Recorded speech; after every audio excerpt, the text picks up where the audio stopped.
Hi friends, welcome to my channel. Ranveer Manohari అమర్ల గురించి police స్టేషన్లో వెయిట్ చేస్తుండగా మను రాగానే కోపంగా పైకి లేచి ఏంటి మనోహరి లేట్ అని అంటుంటాడు. ఇక టెన్షన్ పడుతూ మను అమర్ని ఇలా అడుగుతూ ఉంటుంది, ఇప్పటికైనా చెప్పమర్ ప్లీజ్, ఇక్కడికి ఎందుకు వచ్చామో అని అడుగుతుండగా వచ్చిందే లేటు, మళ్ళీ ఎందుకు అలా మాట్లాడుతున్నావు మనోహరి, నేను విషయమంతా అమర్కి చెప్పేశాను, నువ్వు భయపడుతున్నావని అమర్కి విషయం దాస్తే బాగుండదని, పైగా నేను ఇక్కడికి వచ్చిన పని కూడా పూర్తి కాలేదు కాబట్టి ఇంతకుముందు కాల్ చేసి మొత్తం చెప్పేశాను అనగానే మను టెన్షన్ పడుతూ రణ్వీర్ వైపు అమర్ వైపు మార్చి మార్చి చూస్తూ ఉంటుంది. అప్పుడు అమర్, ఏంటి మనోహర్ ఇది, నీ గుచ్చి విషయాలని నేను బయటి వాళ్ళ ద్వారా తెలుసుకోవాలా, ఎవరో నిన్ను చంపుతానని బెదిరిస్తుంటే బయటి వాళ్ళు నాకు చెప్పాలా, నువ్వు చెప్పవా నాకు అని అమర్ నిలదీస్తూ ఉండడంతో మనోహరి కాస్త ఊపిరి పీల్చుకొని, అది అమర్, అది ఇంట్లో విషయాలు ఇప్పుడిప్పుడే సెట్ అవుతున్నాయి, అందుకే డిస్టర్బ్ చేయడం ఇష్టం లేక అని అంటూ ఉండగా వెళ్ళి రిటర్న్ కంప్లైంట్ ఇవ్వు,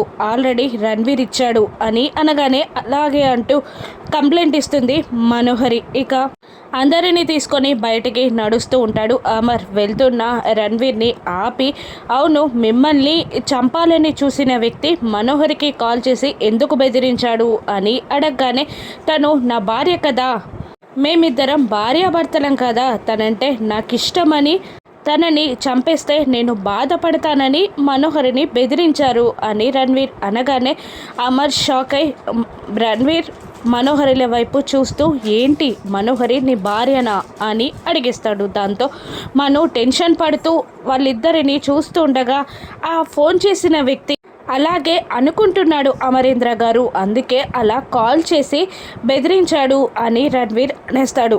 అప్పుడు రాథోడ్, మీరిద్దరు భార్యాభర్తలని అతనెందుకు అనుకుంటాడు అనగానే, బయట 2-3 సార్లు పని కోసం కలిసి తిరిగాం, అందుకనే వాళ్ళు అలా అనుకున్నట్టున్నారేమో అని మాట మారుస్తూ ఉంటాడు రణ్వీర్. సరే, ఏదైనా ప్రాబ్లం ఉంటే నాకు చెప్పు అని అమర్ చెప్పగానే రణ్వీర్ కారెక్కి వెళ్ళిపోతాడు. ఇక ఎలాగైనా నీ పని చెప్తా అని అనుకుంటూ, అమ్మాను నేను ఆశ్రమానికి వెళ్ళొస్తాను, మీరు ఇంటికి వెళ్ళండి అని అమరేంద్రతో అనగానే, ఇప్పుడే థ్రెడ్ ఉందని కంప్లైంట్ ఇచ్చావు కదా, అప్పుడే ఒక్కదాని ఎందుకు వెళ్తావు అని అమర్ అంటూ ఉండగా, ఆశ్రమంలో చాలామంది ఉంటారు, నాకేం భయం లేదు, మీరు వెళ్ళండి అని అనగానే అమర్ వెళ్ళిపోతాడు. ఇక రణ్వీర్ సంగతి తేల్చాలి అని అనుకుంటూ రణ్వీర్ దగ్గరికి మనోహరి బయలుదేరుతుంది. ఇక సదాశివం గారు ట్యాబ్లెట్ కోసం వెతుకుతూ రూమ్ అంతా వెతికి నిర్మలమ్మ గారిని పిలుస్తుండగా ఆవిడ పలకదు. డోర్ దగ్గర అసహనంగా అటు ఇటు తిరుగుతుండగా అనామిక వచ్చి, ఏంటంకుల్ ఏం కావాలి అని అడుగుతూ ఉంటుంది. ట్యాబ్లెట్స్ కావాలమ్మా, ఆంటీని పిలుస్తేనేమో పలకట్లేదు, అందుకే చూస్తున్నాను అని అనగానే, నేను వెతికిస్తాను అంకుల్ అని అంటుంటుంది అనామిక. అయ్యో వద్దులే అమ్మా, ఇది నీ పని కాదు కదా, వేరే పనులు చేసి మిమ్మల్ని ఇబ్బంది పెట్టలేం అని సదాశివం గారు అనగానే ఇక ఇలా అంటూ ఉంటుంది ఆరు, మీ అమ్మాయిని అంటూ మాట్లాడిన మాటలన్నీ కళ్ళబొల్లి మాటలన్నమాట, మీ అమ్మాయిగా నన్ను చూడట్లేదన్నమాట అని అనామిక అనగానే, అయ్యో అదేం లేదమ్మా, వెళ్ళి వెతుకు అని అనేస్తారు సదాశివం గారు. వెళ్ళి కబ్బోర్డ్స్ అన్ని వెతికి ఆ ట్యాబ్లెట్ బాక్స్లోని ట్యాబ్లెట్స్ని చూస్తూ అక్కడే ఉన్న ఆరు చీరనని గాజులని చూస్తూ, అంకుల్ ఇక్కడున్న బ్యాంగిల్స్ ఎవరివి అని అడుగుతుంటుంది అనామిక. అవి నా పెద్ద కోడలివమ్మ, మా ఆవిడ గుర్తుగా ఉంచుకుంది అని చెప్పేస్తారు. దాంతో పట్టుకొని చూస్తుంది అనామిక. దాంతో గత జ్ఞాపకాలన్నీ గుర్తొస్తూ ఉంటాయి అనామికకి, తన గతం మొత్తం గుర్తొస్తుంది అనామికకి. ఇక అప్పుడే బాగి నిర్మలమ్మ గారు కిందికి వచ్చి రూమ్ బయట ఉన్న సదాశివం గారితో మాట్లాడుతూ ఉండగా, బాగి ఏమైంది మామయ్య అని అడుగుతూ ఉంటుంది. ట్యాబ్లెట్స్ టైం అయిందమ్మా, మీరిద్దరేమో ముచ్చట్లలో పడి నన్ను పట్టించుకోవడం మానేశారు అని అనగానే, అయ్యో మావయ్య గారు నేను ఇప్పుడే తీసుకొస్తాను అని అంటూ ఉంటుంది బాగి. అనామిక వెళ్ళిందమ్మా తీసుకురావడానికి అని అనగానే, ఓహో అవునా అంటూ బాగి లోపలికి వెళ్ళి అనామిక అని పిలుస్తూ ఉంటుంది. కానీ చేతిలో ఉన్న 6 గాజులతో అనామిక పలకదు. ఇక మళ్ళీ అనామిక అంటూ భుజంపై చేయి వేయగానే, మిస్సమ్మ అని ప్రేమగా పిలుస్తుంది అనామిక. ఇక కానీ అనామిక అది పిలిచిన పిలుపుని బాగి పట్టించుకోకుండా ట్యాబ్లెట్స్ తీసుకొస్తానన్నావట కదా ఏవి అని అంటూ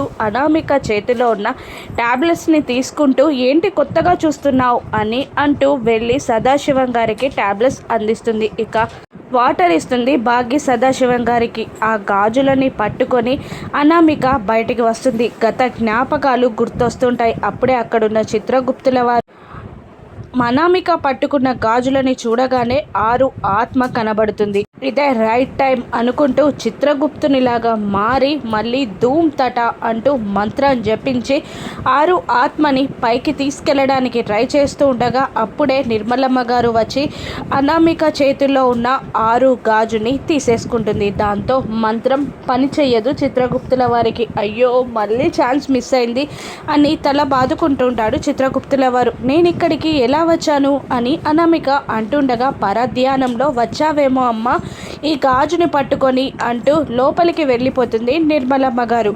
మరోవైపు ఫ్రూట్స్ని తింటున్న రణ్వీర్ని మను బెదిరిస్తూ ఏంటి నీకేమైనా పిచ్చి పట్టిందా, ఎందుకు అలా మాట్లాడుతున్నావు అనగానే అసలు నువ్వేం చేసావని నేను నీకు హెల్ప్ చేయాలి, నా కూతురు దుర్గాని నాకు ఇవ్వలేదు, అంజుని తీసుకెళ్ళడానికి నాకు హెల్ప్ చేయలేదు, నీ గతాన్ని దాచిపెట్టాల్సిన అవసరం నాకేంటి, ఒక్కసారి నీకు భయం అంటే ఏంటో చూపిద్దామనే అలా చేశాను అని అంటుండగా బెదిరిస్తున్నావా అని అడుగుతుంటుంది మను. నేను బెదిరిస్తే ఎలా ఉంటుందో చూపించమంటావా అని అంటూ వాచ్ చూసుకుంటూ ఇంకొక 10 minutesలో నీ ఇంటికి మన ఇద్దరి డైవర్స్ నోటీస్ వెళ్ళనుంది అని అనగానే చి ఆ డైవర్స్ నోటీస్ కనుక అమర్ చూడాలి నిన్ను చంపేస్తా అని హడావుడిగా మనోహరి అక్కడి నుండి బయలుదేరుతుంది. ఇక నన్ను చంపాలని ట్రై చేశావని అనుమానం వచ్చినందుకే ఇంతలా చేశాను, అది నువ్వు కన్ఫర్మ్ అయితే మాత్రం నీ చీట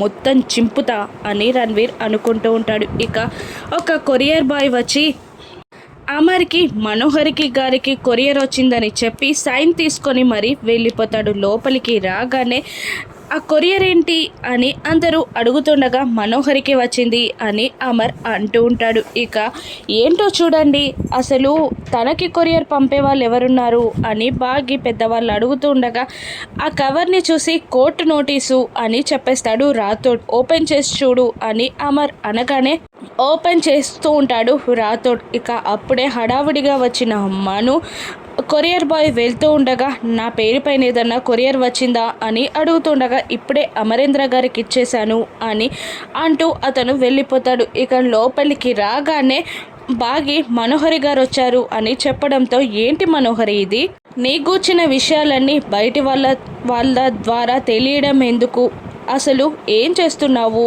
అని అడుగుతూ ఉంటాడు అమర్ నిలదీస్తున్నట్టు. ఇక అది కాదమర్ అని ఏదో చెప్పబోతూ ఉంటుంది ఆ మనోహరి. ఇక రణ్వీర్ విషయంలో ఏదో ప్రాబ్లం అయిందని తెలిసింది, ఇప్పుడు కోర్టు నోటీసులు వచ్చాయి, ఇంకా నీ జీవితంలో మాకు తెలియని విషయాలు ఏంటో చెప్పు అని బాకీ పెద్దవాళ్ళిద్దరూ మనోహరిని నిలదీస్తూ ఉంటారు. ఇంతకీ ఆ డైవర్స్ నోటీస్ని అమర్ చూసాడా, ఇప్పుడు మనోహరి పరిస్థితి ఏంటి రాను ఎపిసోడ్స్లో చూద్దాం. Thank you for watching.